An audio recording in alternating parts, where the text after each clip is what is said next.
அனைவருக்கும் வணக்கம். என்னுடைய பெயர் ஜோஸ்மின் சிந்து. எனக்கு இப்போது 28 வயது ஆகிறது. என் கணவனுடைய பெயர் மைக்கேல் ராஜ். எங்களுடைய சொந்த ஊர் சேலம் மாவட்டம் ஆத்தூர் அருகே உள்ள சின்னப்ப நகர் ஆகும். எங்களுக்கு 2 குழந்தைகளும் உள்ளனர். எங்களுக்கு எங்கள் ஊரில் போதிய வருமானம் இல்லாததால் பிழைப்பு தேடி நாங்கள் கடந்த சில ஆண்டுகளுக்கு முன்பு மகாராஜா கடை அருகே உள்ள ஆத்துக்காவாய் பகுதிக்கு வந்தோம். இங்கிருந்து என்னுடைய கணவன் கல் குவாரிக்கு கல் உடைக்கும் வேலைக்கு சென்று வந்தார். அவர் வேலை செய்த அதே கல் குவாரியில்தான் கல் உடைக்கும் வேலைக்கு கிருஷ்ணகிரி தர்மராஜா நகரை சேர்ந்த சீனிவாசன் என்பவருடைய மகனான விக்ரம் என்பவரும் வேலைக்கு வந்திருக்கிறார். விக்ரமுக்கு வயது 19. ஒரே இடத்தில் இருவரும் வேலை செய்வதால் என் கணவனான மைக்கேல் ராஜுக்கும் விக்ரமுக்கும் பழக்கம் ஏற்பட்டது. நாடவில் இந்த பழக்கம் அவர்களுக்குள் நட்பாக மாறியது. இருவரும் ஒன்றாக பல இடங்களுக்கு சென்றும் வருவார்கள். அதன் அடிப்படையில் தான் நாட்கள் செல்ல செல்ல நட்பின் காரணமாக என்னுடைய கணவரான மைக்கேல் ராஜ் விக்ரமை என்னுடைய வீட்டுக்கு அழைத்தும் வந்தார். விக்ரம் நல்ல ஜாலியாகவும் கிண்டலாகவும் பேசக்கூடியவர். அடிக்கடி நிறைய ஜோக்குகளை சொல்லி என்னை சிரிக்கவும் வைப்பார். அடிக்கடி என் கணவனுடன் வந்து என்னுடைய வீட்டில் சாப்பிட்டு விட்டும் செல்வார். இப்படி அவர் அடிக்கடி என்னுடைய வீட்டுக்கு வந்ததால் எனக்கும் அவருக்கும் பழக்கம் அதிகமானது. இந்த பழக்கம் எங்களுக்குள் நெருக்கத்தை ஏற்படுத்தியது. நாளடைவில் எங்களுக்குள் அது தகாத உறவாக மாறியது. என் கணவன் வீட்டில் இல்லாத சமயங்களெல்லாம் நானும் அவரும் அடிக்கடி தனிமையில் உல்லாசமாக இருப்பேன். எனக்கு 28 வயதாகிறது. என் கணவனுக்கு 36 வயதாகிறது. என் கள்ளக்காதலான விக்ரமிற்கு 19 வயதும் ஆகிறது. அவனுடைய இளமை என்னை சுண்டி இழுத்தது. அது மட்டுமல்ல, அவனுக்கு ஆபாச படம் பார்க்கும் பழக்கமும் இருந்தது. அதனால் தினமும் அவன் புதிதாக விதவிதமாக ஆபாச படங்களை பார்த்து என்னுடன் வந்து அதே போல தனிமையில் இருக்க வேண்டும் எனவும் அந்த வீடியோவை என்னிடம் காட்டி இதுபோல் இன்று நாம் இருப்போம் என சொல்லி நானும் அவரும் அதே போல உல்லாசமாக இருப்போம். இப்படி தினமும் புது விதமாக நானும் அவரும் உல்லாசமாக இருந்தது எனக்கு பிடித்தும் இருந்தது. என் கணவனோ அடிக்கடி கல் குவாரியில் வேலை செய்துவிட்டு வந்து கல் உடைத்து விட்டு வந்து உடம்பு வலிக்கிறது என சோர்ந்து படுத்து விடுவார். ஆனால் எனக்கு விக்ரமுடன் ஏற்பட்ட பழக்கத்தின் காரணமாக நான் அப்போதுதான் என் வாழ்க்கையை முழுமையாக அனுபவித்தும் வந்தேன். அது எனக்கு ரொம்பவும் பிடித்தும் இருந்தது.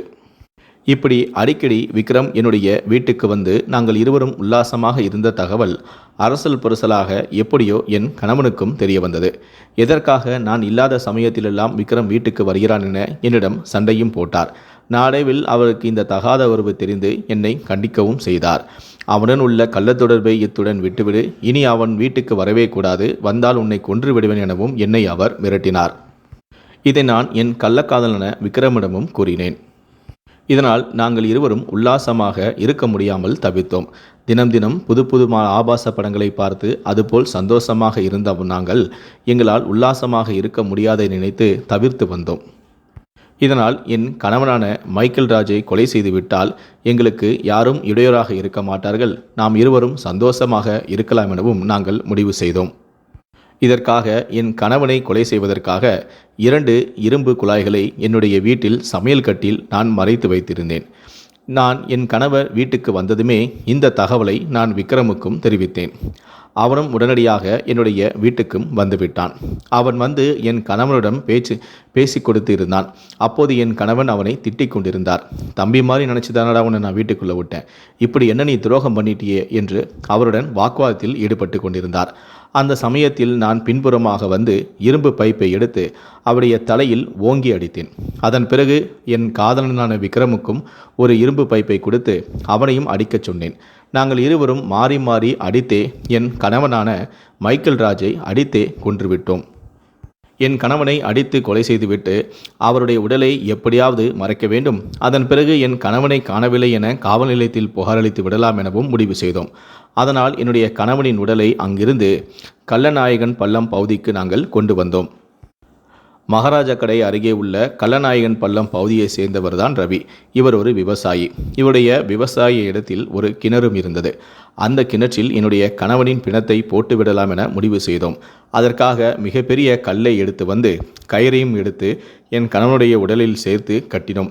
கல்லுடன் சேர்த்து உடலை தூக்கி கிணற்றில் போட்டால் உடல் மேலே வராது, கிணத்துக்குள்ளேயே சென்றுவிடும் நாங்கள் நினைத்து அதுபோல கயிறால் கல்லை வைத்து கயிற்றால் நல்ல இறுக்கமாக கெட்டி நானும் அவரும் தூக்கி என் கணவனுடைய பிணத்தை அந்த கிணற்றில் வீசிவிட்டோம். பின்னர் நாங்கள் யாருக்கும் தெரியாமல் எங்களுடைய வீட்டுக்கும் வந்துவிட்டோம். உடலில் கல்லை கட்டி கிணற்றில் போட்டால் உடல் மேலே வராது எனவும் யாருக்கும் தெரியாது எனவும் நாங்கள் நினைத்திருந்தோம். ஆனால் உடலோ மேலே வந்ததால் விவசாயி அதை பார்த்து அதிர்ச்சியடைந்து இது குறித்த தகவலை உடனடியாக கள்ளுக்குறிச்சி கிராம நிர்வாக அலுவலரான தங்கராஜிடம் தெரிவித்து விட்டார். அவர் உடனடியாக கிணற்றில் பிணம் ஒன்று கிடப்பதாக மகாராஜா கடை போலீஸ் நிலையத்தில் அவர் புகார் செய்துவிட்டார். அதன் பேரில் போலீஸ் இன்ஸ்பெக்டரான சம்பூரணம் மற்றும் போலீசார் சம்பவ இடத்திற்கு விரைந்து வந்தனர். கிணற்றில் மிதந்திருந்த என் கணவனின் உடலையும் மீட்டனர். அப்போது அவருடைய உடலுடன் கல்லும் சேர்ந்து கட்டப்பட்டு இருந்ததால் இது கண்டிப்பாக கொலையாக தான் இருக்கும் எனவும் போலீசார் சந்தேகத்தின் அடிப்படையில் முடிவும் செய்தனர். இதையடுத்து போலீசார் என் கணவனின் உடலை மீட்டு பிரேத பரிசோதனைக்காக கிருஷ்ணகிரி அரசு மருத்துவக் கல்லூரி மருத்துவமனைக்கும் அனுப்பி வைத்து விசாரணையை தொடங்கினார்கள். இது தொடர்பாக போலீசாரும் வழக்கு பதிவு செய்து அந்த பகுதியில் மாயமானவர்கள் குறித்து விசாரணை நடத்தினார்கள். நான் என்னுடைய கணவன் காணாமல் போய்விட்டதாக காவல் நிலையத்தில் புகார் அளித்ததால் போலீசார் இது என் கணவனாக இருக்குமோ என்ற அடிப்படையில் விசாரணையை தொடங்கினார்கள். என் கணவன்தான் என்பது உறுதி செய்ததைத் தொடர்ந்து போலீசார் என்னிடம் கிடுக்குப்பிடி விசாரணை செய்தார்கள். போலீசார் என்னிடம் நடத்திய இந்த கிடுக்குப்பிடி விசாரணையில் என்னால் இந்த கொலையை மறைக்க முடியவில்லை. போலீஸின் அடிக்கு பயந்து என்னை அடித்தே அவர்கள் கொன்று விடுவார்களோ என்று பயந்து நான் அனைத்து உண்மைகளையும் காவல்துறையிடம் தெரிவித்து விட்டேன். நானும் என்னுடைய கள்ளக்காதலான விக்ரமும் சேர்ந்துதான் என் கணவனை அடித்து கொலை செய்தோம். எங்களுடைய தகாத உறவுக்கு இடையராக இருந்ததால் நாங்கள் அவனை கொலை செய்துவிட்டு உடலை கல்லை கட்டி கிணற்றில் போட்டால் மேலே வராது என நினைத்துதான் இப்படி நாங்கள் செய்தோம். ஆனால் உடல் மேலே வந்துவிட்டது, நாங்களும் மாட்டிக்கொண்டு விட்டோம் என நடந்திரம் வேறு யாரும் அல்ல, என் கணவனுடைய நண்பன்தான். விக்ரமும் என் கணவனும் ஒரே கல்குவாரியில் தான் வேலை செய்கிறார்கள். இருவரும் கல் உடைக்கும் வேலை செய்கிறார்கள். ஒரு நாள் விக்ரமை என்னுடைய கணவர் என்னுடைய வீட்டுக்கு அழைத்து வந்தார். நாட்கள் செல்ல செல்ல விக்ரமும் அடிக்கடி என்னுடைய வீட்டிற்கு வந்தார். இதனால் அவருக்கும் எனக்கும் பழக்கம் ஏற்பட்டது. என் கணவனுக்கும் வயதாகிவிட்டதால் 19 வயதான விக்ரமுடைய தொடர்பு எனக்கு பிடித்தும் இருந்தது. நாட்கள் செல்ல செல்ல நாங்கள் இருவரும் அடிக்கடி உல்லாசமாக இருந்து வந்தோம். இந்த விஷயம் எப்படியோ என் கணவனுக்கு தெரிந்து என்னை கண்டித்தார். என் விக்ரமை சந்திக்க கூடாது எனவும் என்னை மிரட்டினார். இதனால் நான் இதனை விக்ரமிடம் தெரிவித்தேன்.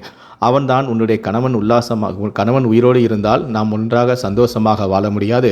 நம்முடைய உல்லாச வாழ்க்கைக்கு உன் கணவன் தடையாக இருப்பதால் அவரை கொலை செய்து விடலாம் எனவும் கூறினான்.